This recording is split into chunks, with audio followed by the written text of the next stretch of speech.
The M4 Macs are here and they are looking good. Remember when I said hold off on the M3 lineup? Well, I'm glad I did because the M4s are showing up strong. But let's break it down and see if they're really worth it. Think back with me. When the M1 Pro dropped, it was a game changer. Ever since then, with each new release, we've been waiting for that next big leap. But the M2s and M3s, yeah, they were faster, but they didn't have that wow factor. Nothing in them screen shut up and take my money. Today, though, feels like we might finally be there. First up, the display. Now, I've been more than happy with the screens on my M1 Pro, M2 Pro, even the M3 Pro. They are bright, they've got solid contrast, deep blacks, no complaints. But with the M4, they cranked up the SDR brightness to 1000 nits. That's insane. If you're someone who likes working outside, this is gonna be a game changer. I'm more of an indoor creature myself, but hey, I can still appreciate a feature like this. It's like owning a Porsche. You don't have to be a professional racer to know that's something special, right? Let me bring us back down to earth for a sec. Yes, the M4 Macs are impressive, but if you install an app called Vivid on your 14 or 16-inch Mac, you can push that brightness up to 1000 nits too. No sweat. No worries about frying your display either. My hunch is that Apple's just tweaking brightness with software here. One thing you can just replicate with software is the new Nano-texture glass. If you saw it on the M4 iPad Pro, you know what I'm talking about. Is basically Apple's take on matte screen. Fingers crossed they learn from past mistakes and actually apply this coating to the whole surface this time. Because on the iPad, it covered only the display itself, leaving those edges as regular glass. One of the people in my YouTube agency has one of those, and he's not really happy about the way it looks. And if you're getting deja vu, that's because this nano-texture concept actually dates back to 2017 iMac Pro. But let's talk about the real deal here, the specs, the stuff you came for. This year's lineup sticks with the same trio, M4, M4 Pro, and M4 Max. And as usual, the sweet spot, the M4 Pro, starting at the same $2,000 as last year, it's where you get the most bang for your buck. Here's what you're looking at with the M4 Pro. 12 CPU cores and 16 GPU cores right out of the box, with options to bump that up to 14 CPU and 20 GPU cores. Base memory is now 24 gigs, a jump from the 18 gigs that the M3 Pro offered. For perspective, the M3 Pro had 11 CPU cores and 14 core GPUs. So for $0 extra, we're getting an extra CPU core, 2 more GPU cores, and a 6 gig bump in unified memory. Not a bad trade at all. These new Macs might be all about Apple Intelligence and AI, but guess what? You don't have to wait for Apple to bring the AI. It's already here in video editing with Wondershare Filmora, Smart BGM Generation, the sponsor of today's video, which has some incredible features. If you've ever tried to find that perfect soundtrack for your video, you know it's a nightmare, right? Hours of scrolling, listening, trying to match the vibe, it's rough. But with Filmora, Smart BGM, you can literally generate your own custom music. You can automatically generate suitable music based on the video content, and here we show the BGM demonstrations for at least 3 different types of videos: travel, game, and vlog, or other you want to show. And in like under a minute, we'll give you totally unique tracks that evolve as they go. So you're not just stuck with some 10-second loop. Found a track you like, just drag and drop it into your timeline, and since these are ready for commercial use, no copyright headaches, just smooth sailing. Now let's talk regular editing. Got a bunch of takes for a voiceover. Usually that's hours of chopping out awkward pauses and bad takes, right? Not anymore. Go to Tools, then Audio, and hit Text-Based Editing. The AI literally transcribes your voiceover, highlights the pauses, and trims out any bad takes automatically. You are left with a polished voiceover in seconds. Just make sure the pauses are where you want them. You're good to go. And get this, the AI Copilot is like your own personal editing assistant. Got questions? Need help with color grading or finding a tool? This Copilot's got you covered, guiding you through like a pro. So if you're new to editing, this feature is a game changer. I will drop the link in the description. Go check it out.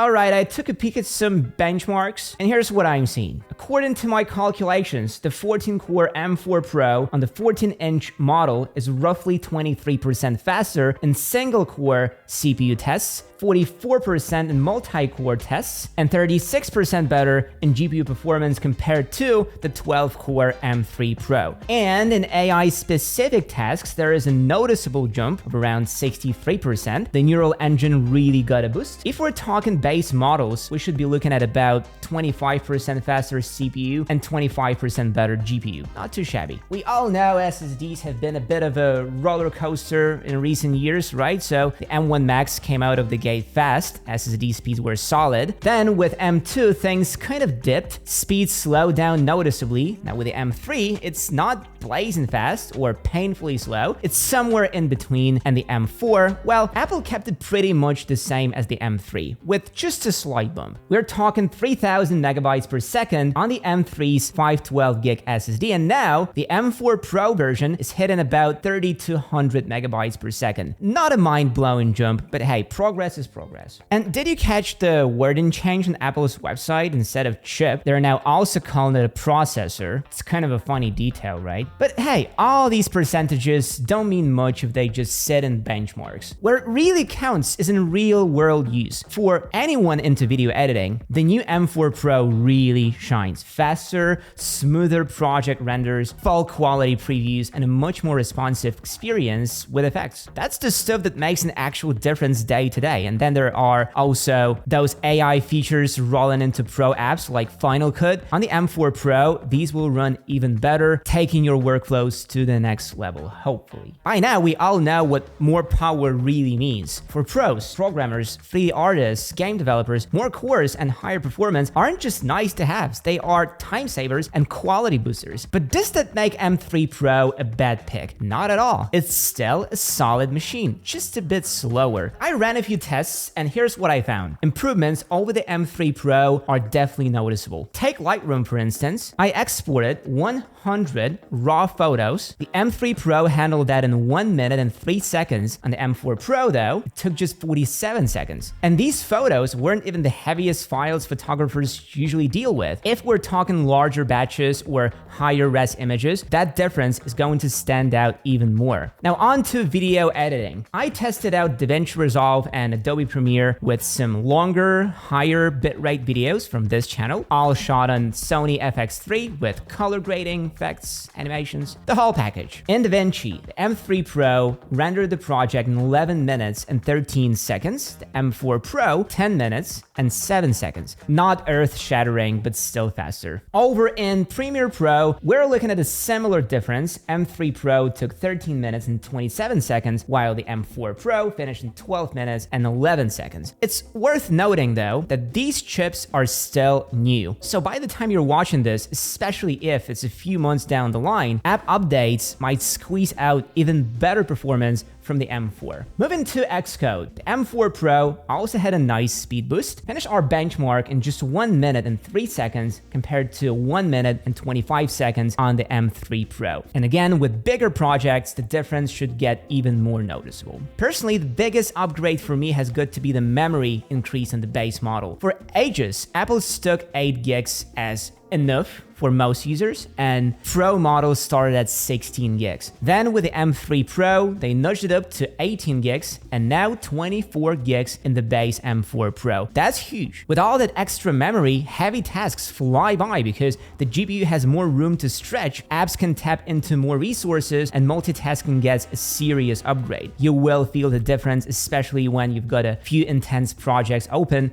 and are bouncing between them. The best way to show you the impact this increased memory size has is with Logic Pro and the number of audio tracks. The more tracks the Mac can handle, the better. So here's the breakdown. On the M3 Pro, with 18 gigs of RAM, I hit about 120, 125 tracks before it maxed out. The M4 Pro, though, pushed it right to 150, 160 tracks before it showed any errors. So yeah, more memory is definitely giving it a boost. And let's talk about longevity here. More memory means your Mac won't lean as hard on swap, which helps reduce SSD wear and tear. That's a big plus if you plan on keeping this machine for years. I'll be honest, I'm hyped for the AI upgrades more than anything else. Sure, the performance boosts in Pro apps are fantastic, but the AI potential here, that's where things get really interesting. Apple says the neural engine in the M4 Pro is faster than ever, which means better support for those complex generative models that need serious memory and processing power. Even if Apple doesn't roll out exclusive AI features right away, you can bet the M4 Pro is going to handle every AI task smoother and faster than any of its predecessors.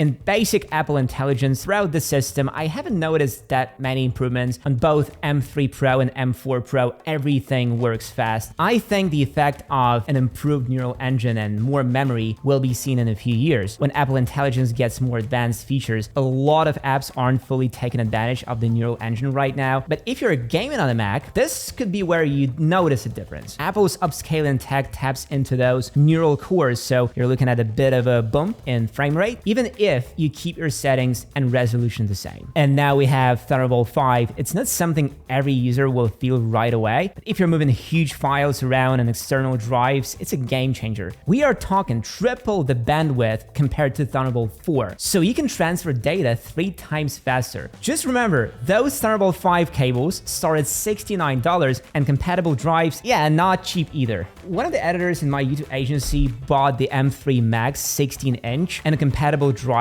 with a cable did cost him around $400 for 2 terabytes, and that was Thunderbolt 4. And then there is the upgraded webcam. It's now a 12 megapixel module with center stage and desk view. I mean, if desk view works as seamlessly as Apple claims, that would be impressive. And just packing this tech into such a thin enclosure is wild, but it's still capped at 1080p like the M3 Pro. They're not pushing 4K here yet. And now for the last change. Apple claims the M4 Pro can hit up to 24 hours of battery life, 2 hours more than the M3 Pro. Honestly, more batteries always a win. Not much else to say there. So here's the big question. Should you go for the $2,000 M4 Pro or save $450 and pick up the base M3 Pro? Think back to last year. The M3 Pro felt like just a slight bump from the M2 Pro, which honestly made the M2 Pro the better buy at the same price. But this time, things are different. Let's be real, $450 is a decent chunk of change. That's like an iPhone SE right there. But for that extra cost, you're getting a faster chip with